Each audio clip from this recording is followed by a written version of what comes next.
humor is really a large part of life. It's medicinal, but when people sometimes people will make you know racist jokes or jokes that are you know not really jokes, but they're designed to put something down. And it's an attack. It's an attack. It's an attempt to humiliate, and to get people to laugh with you at that situation. This is not a healthy thing. This is an unhealthy communication that's gonna come back to you and kick you in your ever-loving ass. Yeah, that's that's coming from the natural law of generosity called wawokie, and this is how you communicate. Yeah, so if you communicate, in a way where you're putting down something you disagree with, and you're saying something to make the people who are on your side laugh at that situation. This is not the way. Yeah, this is not the ancestral way. In the ancestral way, you respect your enemies. I think today a lot of people don't understand what that word respect means. They think it means that, oh yeah, this is that guy's smart, so we gotta do what he says, or that guy's old, so we gotta do what he says. No, that's not what respect means. Yeah, respect means you allow everyone to say whatever they want to say, as long as you keep it in a situation where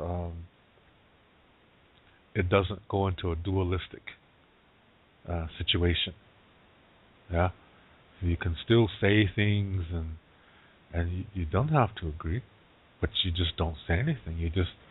This is not apathy, or this is not being what do you call it? What's that other word? Shoot, I just used it yesterday and I forgot it already. Pacifist. It's not being pacifist either. Yeah, it's but the same thing. But the other thing is that person who's talking, they have to listen to what you have to say. Yeah, and the one who shows respect is the one who doesn't interrupt the other. Yeah, or sling stuff at them. You know what I mean? So that respect, you can agree to disagree and still have peace, as long as you don't force your ideas down each other's throats. That's respect. Respect is given, no matter what. It's not earned. A lot of people think that respect and honor go hand in hand. No, that's not true. Respect is given, but honor is earned. Yeah? You have to earn that by the way you live. So, a lot of people mix these two things up, or they say they go hand in hand. Really, they're not the same thing. Yeah? When you honor somebody, you honor them because they've earned it. But you respect everybody, even your enemy. Yeah? There's a real old story from the Dakota people, well, actually, Nakota people. And Yanktua is their traditional name, and they speak the N dialect. And in our nation, we have three dialects. This is the Lakota, Dakota, Nakota, and I'll say a little phrase that shows you the differences. Huh? I mean, it gives you an example. There's a little bit more to it than that, but just to show you an example. In Lakota, we say this expression, lila washte, which means really good. Not washte. We don't have that A sound. It's eh. Yeah, lila washte. That means really good. A Dakota person is going to say dida washte. Yeah, they just substitute the L's with the D's. A Nakota person is going to say dina washte. See, the Nakota and Dakota are very similar. Again, Dakota people say dida. Nakota people say dina. They still keep one of the D's. Yeah, that's but it's still the same language. It's just that the substitution of the L's and D's is what's different. Anyway, this Ihanktua camp, long time ago, A Lakota group of warriors was visiting, and they were just having fun, and out in nature. And here, a Lakota boy lost his temper, and they were playing a certain kind of a hunting game. These guys were like 18 years old or something like that. And we're talking thousands of years old. This is a really old story. It's been handed down for many, many generations. But it's going to teach you something. This Lakota guy killed this Lakota guy in the fight. And so right away, they contacted. They went back to the camp and they said what happened. So in the meantime, the Lakota boys were heading back to Lakota country, and this Lakota guy, the father of the Lakota guy, was really scared, because Lakota people are the hunter-warrior society kind of people. Lakota people, everybody's warriors, but Lakota people are more of an agricultural people. And some Dakota groups are too. But some Dakota groups are like fishermen, yeah? Fishermen people. So there's differences. In the ceremonies have little bit differences because of that. Anyway, so this Lakota guy, the father of the Lakota guy, was really concerned because they're a small group, and this Lakota group most likely was going to come back, and they might even attack. And so he was scared. What are they going to do? And here, sure enough, a few days later, this huge Lakota group comes, and they surround the Lakota camp.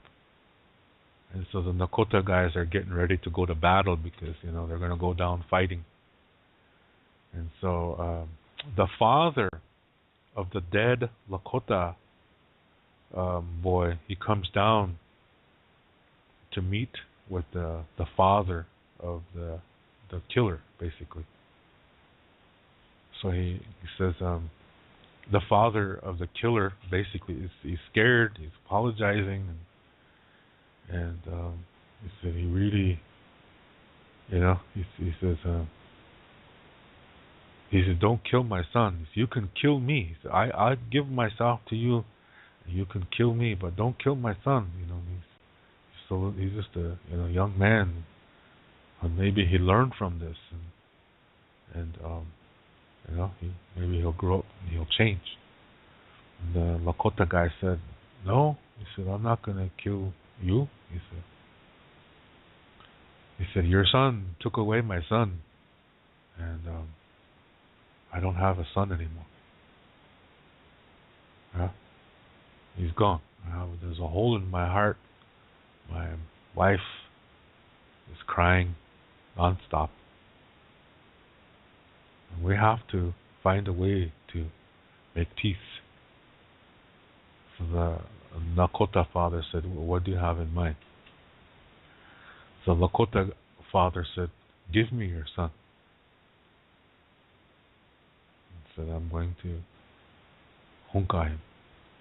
And from now on, he's going to be my son.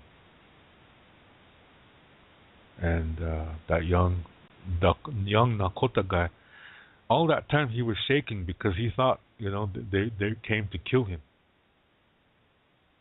And so he, when he heard that the Lakota guy wants to adopt him, it just humbled the hell out of him. He really apologized. He started to cry.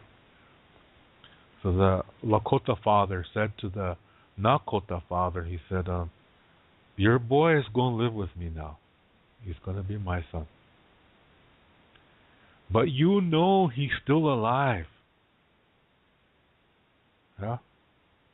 He's still alive. I'm going to raise him like my own. I'm going to teach him like he's my own son. We're going to go hunting together. We're going to do everything together like he's my own son. My wife will love him, feed him, clothe him like he was her son too. And your wife, she will know that your son is still alive.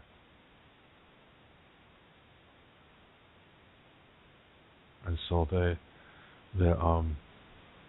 Lakota group came closer, and they went down into the camp, and they shook everybody's hands, and they sang a honor song for the Lakota boy who was killed.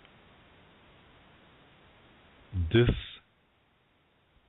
is how you deal with things. You don't go to battle. Revenge is never justice. This is what we learn in Lakota Star Knowledge. Yeah, revenge is never justice. So that's what happened. So the Lakota guy hugged his mom, hugged his dad, his brothers and sister. And he went with the Lakota guys.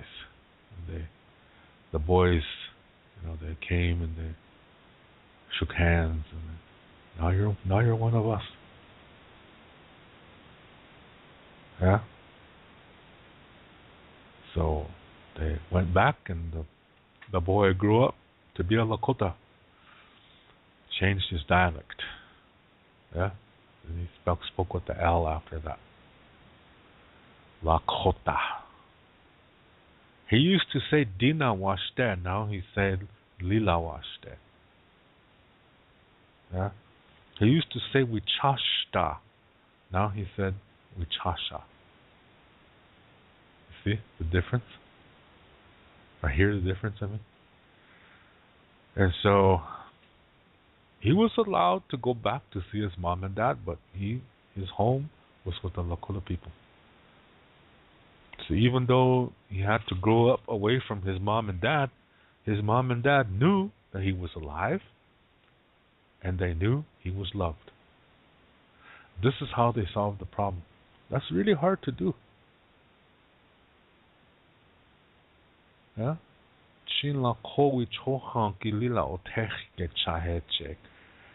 Yellow. Yeah? This Lakota way is difficult.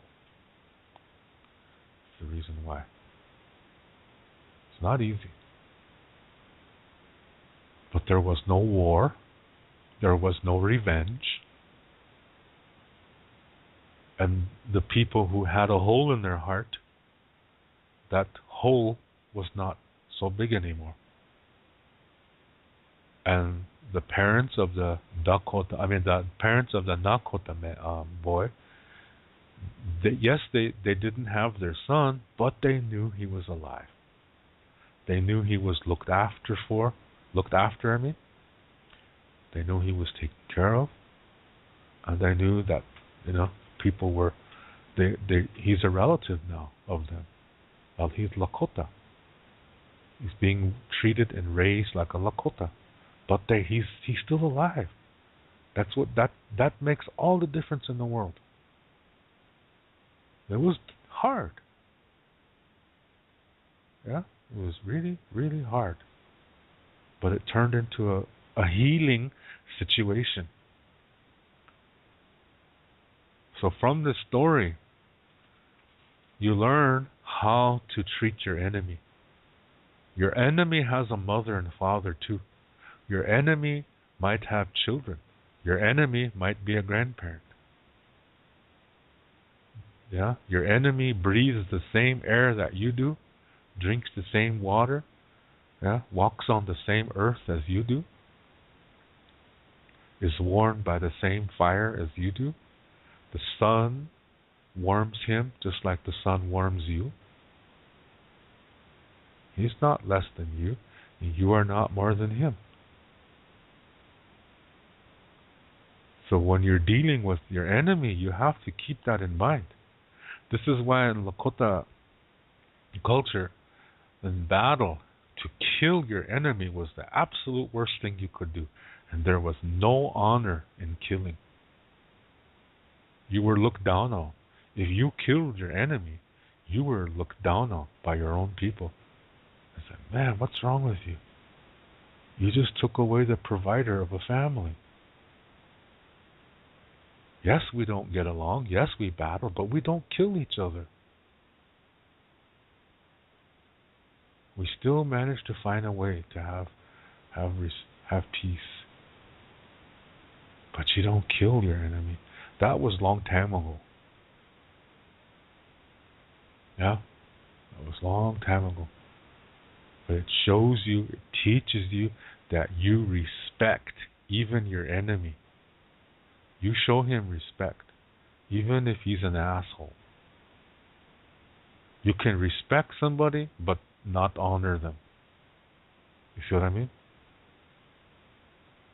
And when it's healthy, you respect them and you honor them. That's the way it works. That's the Lakota Star Knowledge perspective of that. If you cannot respect your enemy, that means you don't respect yourself either. Because the reality begins within. That's the reason why.